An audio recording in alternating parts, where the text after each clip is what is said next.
Kalau umurnya berapa? Umur 34. 34. Kalau pendidikan terakhirnya apa, Pak? Strata 2 S2 Teknik Informatika. Sekarang dosen di Saintek. Saintek itu Fakultas Sains dan Teknologi UIN Walisongo. Ngajarnya di Prodi Teknologi Informasi. Dosen IT. Terus ini kan usaha, ya kan? Itu namanya Subnet Informatika. Ini subkon daripada PT Jaringan Lintas Utara. Gitu ya. Jadi berbadan hukum. Jadi secara officially sudah jelas ya, ini adalah usaha yang legal. Oke, pertanyaan apa lagi? Pengalaman saat memulai usaha wifi. Saya mulai usaha 2015 sampai sekarang berarti berapa tahun ya? 9 ya? 9 tahun, 9 tahun, kurang lebih 9 tahun saya di wifi. Dari pertama kali wifi itu belum mengenal FTTH fiber optik, dulu masih pakai frekuensi 2,4 GHz, kemudian pakai yang baru-baru 5,8 GHz, dan masih pakai teknologi wifi. Itu kan ada teknologi yang 802 triple AA itu, yang BGN, yang B 50 Mbps, G itu 100 Mbps, yang N itu 300 Mbps. Sekarang pakai teknologi yang 802 IA triple A itu sekarang yang AX. AX itu sekarang sampai 1 Gbps. Kalau sekarang kalau kamu lihat Starlink Elon Musk itu pakai teknologi yang AC. AC itu 450 Mbps rate kecepatannya. Makanya Elon Musk Starlink pakainya teknologi AC. Kalau AX jarang, tapi sudah ada sekarang 1 Gbps. Nanti di speed test wifi itu dia bisa sampai 1 G. Kalau sekarang paling kan HP biasa itu kan paling 50 Mbps. Yang paling bagus saja paling 300 Mbps. Kalau sekarang yang teknologi AX yang istilahnya 4G itu sampai 1 Gbps. Pengalamannya dulu dari 2,4 GHz itu 54 Mbps, paling throughput segitu, paling dapat internet 1 MB 2 MB dulu. 2015 itu 1 MB udah keren, 2 MB udah keren lah ketika itu. Nah, kemudian 5,8 itu ada fiturnya, ada AN dan AC. AN itu 300 Mbps, kalau AC 450 Mbps 5,8 rate-nya dari 5000 sampai 5800, cuman yang resmi 5800 GHz. Terus apa lagi? Bagaimana cara Anda melayani customer? Lah, melayani customer yang penting dalam dunia provider itu kan yang penting pelayanan justru. Bagaimana? Yang penting ada orang lain, artinya ada beberapa tenaga. Di sini ada 3 sama anak magang 4, ada 7 berarti. Kemudian ada NOC, ya kan? NOC itu yang mengkonfirmasi daripada pelanggan komplainnya ke NOC. Namanya NOC. Kemudian dari NOC buat tiket istilahnya ya ke teknisi kemudian berangkat. Standar layanan untuk perumahan residensial itu 3x24 jam maksimal. Tapi untuk yang bisnis corporate, korporasi sekolahan itu sampai maksimal 4 jam gangguan. Oke, lanjut apa? Apa visi misi Anda memulai bisnis wifi? Ya, gampang visi misinya. Pakai filosofi orang Jawa. Ora obah, ora mamah. Ora kerja, ora blonjo, ya kan? Ora ubet, ora ngliwet. Artinya ya namanya usaha itu effort yang kuat, gelem kangelan, itu filosofi orang Jawa tapi itu. Kalau tagline-nya your future technology, teknologi masa depanmu. Oke, lanjut. Berapa lama memulai usaha ini? Ya itu tadi 2015 sampai sekarang 9 tahun berarti ya. Sebenarnya bukan bisnis, berawal dari hobi, ya itu kan lihat videonya di server ini.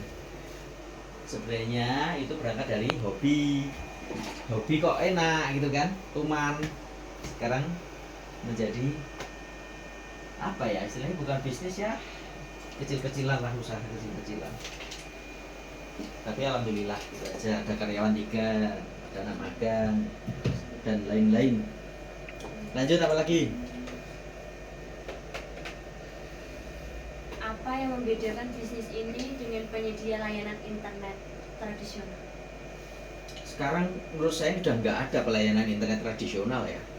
Kalau mungkin dalam istilah lain itu RT RW net dulu ya, sekarang kan udah ada, dilarang oleh Kominfo. Sekarang pakainya reseller istilahnya atau subkon itu. Jadi udah nggak ada kata-kata tradisional, kayak pijet wae kok tradisional. Palsu. Tradisional, profesional, internasional nggak ada, karena teknologi itu salah satu bisnis yang dalam tanda kutip Pak Jokowi menyampaikan itu kan ada 3 bisnis yang sekarang itu dominan, penting dan sangat urgent. Yang pertama green economy, bisnis pertanian, perikanan dan peternakan itu masih oke. Kedua blue economy bisnis kelautan itu juga masih oke. Yang ketiga digital economy, bisnis digital itulah bisnis yang sangat menjanjikan. Cuman modalnya besar, harus bakar uang, harus building, harus berdarah-darah di awal, berani advertensi tinggi, periklanannya tinggi. Itu bisnis digital saat ini banyak sekarang startup yang membuat beberapa macam aplikasi segala macam lah itu ya, sehingga bisa curang, likuiditasnya tinggi. Banyak sekarang kan semua pakai media, pakai aplikasi. Tuh, lanjut apa? Bagaimana Anda memilih lokasi yang ideal untuk menyediakan layanan ini kepada pelanggan? Filosofi saya usaha dulu bukan masalah yang ideal ya, sebenarnya dulu karena hobi yang pertama. Nomor 2, bisnis itu basisnya adalah opportunity, adalah peluang. Bisnis itu peluang, tanpa peluang mau apa bisnis? Bisnis peluang. Ketika kita melihat ada peluang, ada opportunity, ngapain tidak berbisnis kan itu?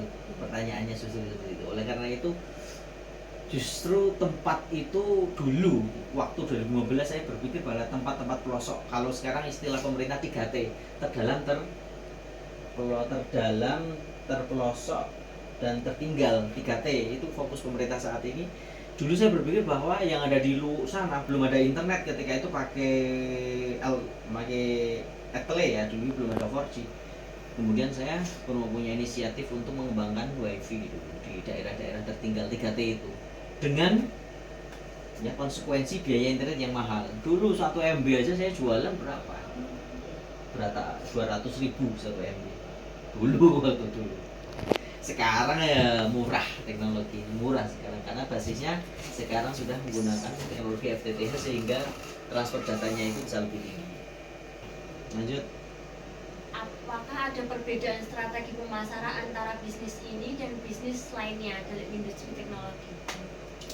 Sebenarnya semua bisnis itu pasti ketika startup di awal, ketika akselerasi di awal itu pasti butuh iklan atau advertensi. Iklan banyak sekali caranya, lewat media sosial bisa, kemudian apple to apple lewat dari tetangga ke tetangga, dari orang ke orang ya kan, multi user gitu kan istilahnya, bisa dari rekomendasi dari teman, bisa banyak faktor sebenarnya. Kalau saya sendiri nggak pernah beriklan, saya nggak pernah beradvertensi lewat media apapun dari dulu sampai sekarang. Saya nggak pernah pasang wifi segala macam lah itu kan, iklannya nggak pernah. Saya dari face to face, dari orang ke orang sampai detik ini. Jadi kenapa ya, karena ngapain sih, saya nggak punya, satu nggak punya waktu, nomor 2 saya seperti ini aja udah hobi gitu, sudah hobi ya, menghasilkan, jelas menghasilkan ya, karena pakai karyawan juga berarti kan menghasilkan, bisa bayar karyawan gitu. Yang jelas saya siap apapun bisnis pasti pakai advertensi dengan segala macam cara, cuman saya nggak memakai itu, saya face to face itu aja. Terus apa lagi? Bagaimana Anda menjaga kualitas layanan ini agar tetap memuaskan pelanggan? Yang pertama tadi jelas karyawan ya. Karyawan itu di setiap site lokasi itu pasti ada penanggung jawab untuk jaringannya gitu. Itu pasti ada penanggung jawabnya. Kemudian di situ kita sediakan alat-alat yang cukup untuk dia bisa maintenance atau perbaikan gitu kan. Kemudian nomor 3, kita 24 jam, saya sendiri pribadi 24 jam saya bisa ikut manakala human resource tenaganya tidak ada. Saya bahkan ada tenaga khusus yang siap 24 jam. Artinya ketika karyawan udah pulang malam-malam saya siap terjun. Sama beberapa orang yang bisa saya ajak dalam momentum emergency plan. Ketika itu benar-benar dadak, harus segera di approach, harus segera di follow up untuk perbaikan, ya harus berangkat. Saya sendiri malah yang berangkat karena hobi memang hobi. Orang IT itu kan hobinya ya apa meneh orang ini ya kan. Oke, lanjut apa lagi? Apakah ada tantangan khusus yang dihadapi saat menjalankan bisnis ini? Tantangannya tidak hanya khusus ya, umum juga ada ya. Yang pertama, bisnis ini kan pasti melibatkan local wisdom, orang yang ada di daerah itu.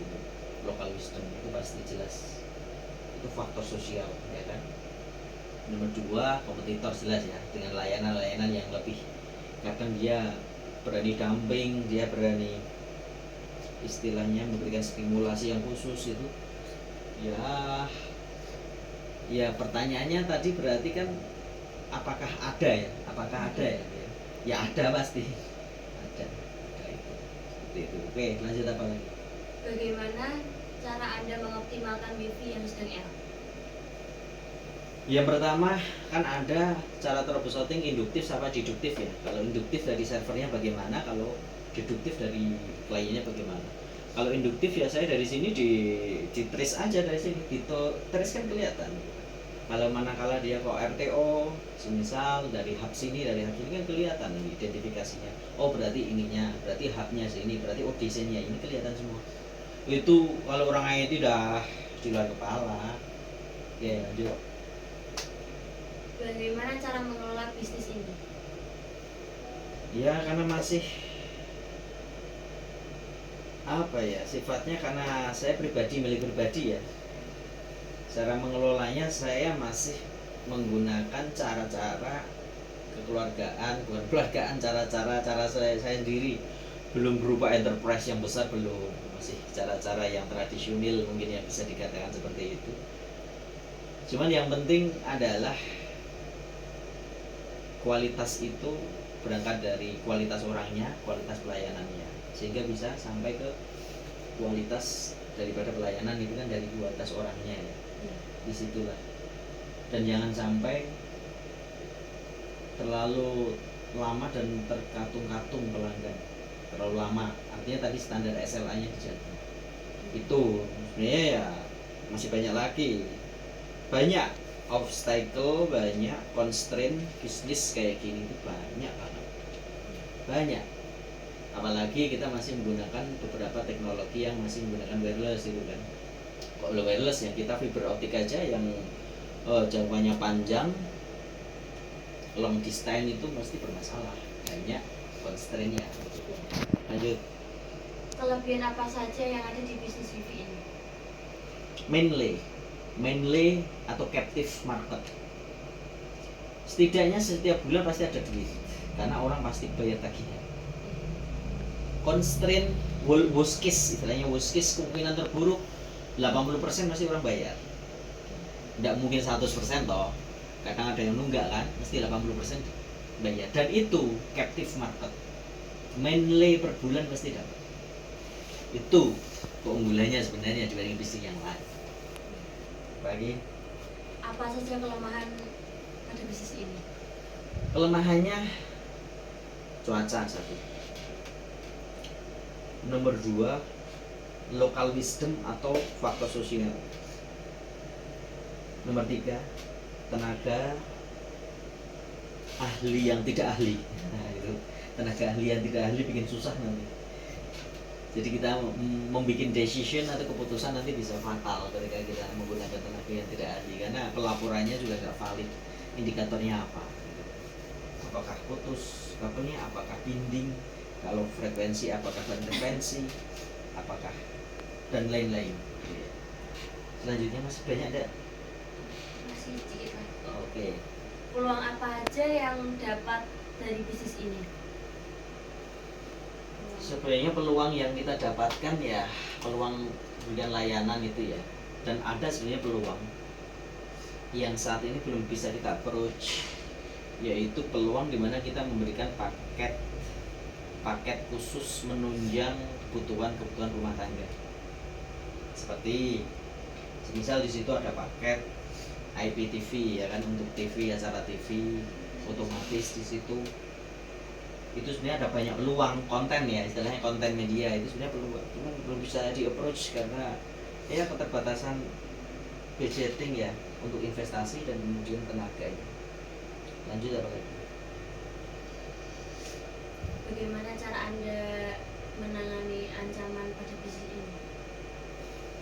Sebenarnya bisnis ini memang banyak ancamannya, banyak triknya. Kenapa? Karena sekarang aja kalau kita lihat Elon Musk aja jualan Starlink itu dengan harga yang ya masih relatif dan mendapatkan speed yang tinggi, itu sebenarnya memang tantangan dan itu ancaman juga.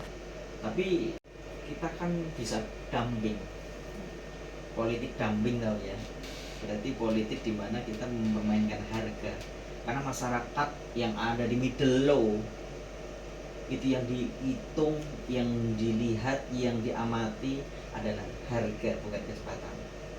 Itu sekali lagi saya garis bawahi, orang yang middle low itu melihatnya harga bukan kecepatan. Kalau orang yang middle high itu melihat kualitas dan kecepatan memang. Dan orang Indonesia tahu nggak, sesuai data statistik yang ada di middle low itu 78%. Selanjutnya apa? Bagaimana cara Anda menghadapi situasi sulit saat usaha ini? Ya, situasi sulit sebenarnya usaha itu, saya kan usaha nggak hanya satu kan, ada beberapa usaha yang lain sehingga bisa sustain dengan cara manakala ada ancaman, ketika ada worst case kemudian terpuruk ya kita harus subsidi silang. Subsidi silang adalah cara dimana kita agar supaya bisa survive. Subsidi silang itu penting. Makanya yang namanya pengusaha itu minimal usaha 3, maksimal 5. Kata-kata pengusaha itu yang penting ya, garis bawahi. Pengusaha itu yang disampaikan oleh Tung Des Waringin itu kan, bahwa usaha yang namanya pengusaha itu minimal usaha 3 agar supaya bisa subsidi silang. Lanjut, apalagi? Bagaimana cara Anda menghadapi wifi trouble? Ya, itu tidak ada karyawan, tinggal nanti ada komplain langsung dikirimkan ke teknisi. Saya nggak menyentuh itu, malahan anak-anak yang menyentuh tentang pelayanan untuk troubleshooting. Itu udah tahu semua, udah ada rule-nya ya. Apa? Lanjut. Kalau penghasilan per bulan berapa sih Pak? Waduh, harusnya ini. Kira-kira itu. Itu agak rahasia sebenarnya, nggak boleh disampaikan itu. Tapi ya cukup lah, alhamdulillah gitu ya. Cukup lah, alhamdulillah. Nggak bisa disampaikan di sini. Iya. Karena itu ya boleh dong perusahaan itu menutup data-data private ya. Iya. Itu kan bisa dong. Tapi yang jelas masih oke lah, masih bisa gaji karyawan, masih bisa buat jajan anak, istri ya kan. Ya masih oke lah. Apakah ada biaya jika wifi itu rusak apa? Pasti itu ada biaya penyusutan pasti. Biaya penyusutan itu adalah, saya hitung itu 12% dari omset per bulan. Berarti 12% harus dialokasikan untuk penyusutan dan pelayanan. Lanjut. Kalau penyebab wifi trouble itu kenapa Pak? Biasanya. Banyak faktor. Bisa cuaca yang pertama tadi ya, kemudian dua faktor-faktor teknis di lapangan. Biasanya ada truk lewat, ngantem kabel, potus, pohon, penebangan pohon, kemudian petir, ya kan? Dan lain-lain lah. Kelas. Sudah selesai. Terakhir. Bagaimana Anda melayani kritikan dari customer? Kita tampung aja, jangan baper. Pengusaha kok baper, ya mending dia jualan lemper. Pengusaha jangan baper, jangan terlalu ambil hati, jangan terlalu mudah tersinggung, jangan baper pokoknya ya, itu penting gitu. Rasulullah aja nggak pernah baper ya kan. Oke, selesai. Itu ada pertanyaan tambahan. Di sini menerima anak-anak magang itu nggak dari SMK? Boleh. SMK udah ada kemarin, udah ada. Ini lagi magang 4 orang dari Tegal loh. 4 orang dari Tegal itu spesial di sini. Ada itu nanti bisa. Ada itu. 4 orang dari SMK Astri itu. PKJ juga itu. Bisa menerima oke. Cuman ya saya batasi ya.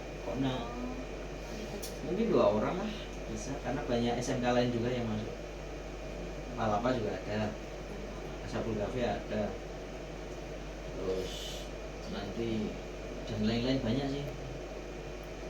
Sebenarnya karyanya sudah ada 3 juga, cuman karena saya kan guru ya, dan pernah jadi guru gitu. Jadi ya tahu lah seperti apa yang perlu dikembangkan di bidang vokasi. Anak-anak TKC kasihan, dia keluar nggak bisa apa-apa kan kasihan. Justru vokasi itu yang diperbesar, yang diperbanyak waktu belajarnya adalah di lapangan. Orang vokasi itu harus di lapangan kan? Orang vokasi harus di lapangan. Jadi apalagi sekarang kan kurikulum merdeka itu kan aktualisasinya di mana dia itu justru bisa improvisasi ketika dia berada di lapangan. Pengembangan kurikulumnya itu justru dia di lapangan. Maka itu core daripada jurusan adalah prakerja. Ya kan gitu. Perbedaannya apa, diferensiasi antara SMK dan SMA semisal, MA semisal? Ya vokasinya kan. Ya kan? Ya, vokasinya itu. Makanya bisa kita mungkin bisa kesini dulu buat pengantar gitu kan. Bisa kita lihat nanti ya, kita akan bulan apa terserah nanti. Oke, cuma kita batasi karena memang ya tempat ya bisa kemana-mana sih. Kita ada beberapa ya, ada beberapa tempat yang bisa kita lakukan di situ. Yang kedua memang kita pengen mencerdaskan kehidupan bangsa meskipun kita cuma bisnis gitu kan. Jadi bukan yang bisnis itu mikir duit saja kan enggak, kita juga pengen mencerdaskan kehidupan bangsa itu juga pengen, meskipun dengan cara yang berbeda kan, tidak harus berupa sekolah gitu. Istilahnya kalau dalam SMK sekarang kan ada TIFA, Teaching Factory, kemudian ada sekarang kalau di dunia usaha, dunia industri kan juga bisa membuat bisnis center, namanya unit produksi, dan itu kan semua memang dibutuhkan experience yang mengarah pada vokasi, profesi, keahlian atau kompetensi. Buat apa hidup jadi lulusan SMK nggak punya vokasi, nggak punya kompetensi, ngapain gitu kan gitu. Itulah udah ya, itu ya, berarti udah selesai ya. Udah selesai kan, sketch ya. Oke. Terima kasih ya Pak. Oke, sama-sama. Well, you know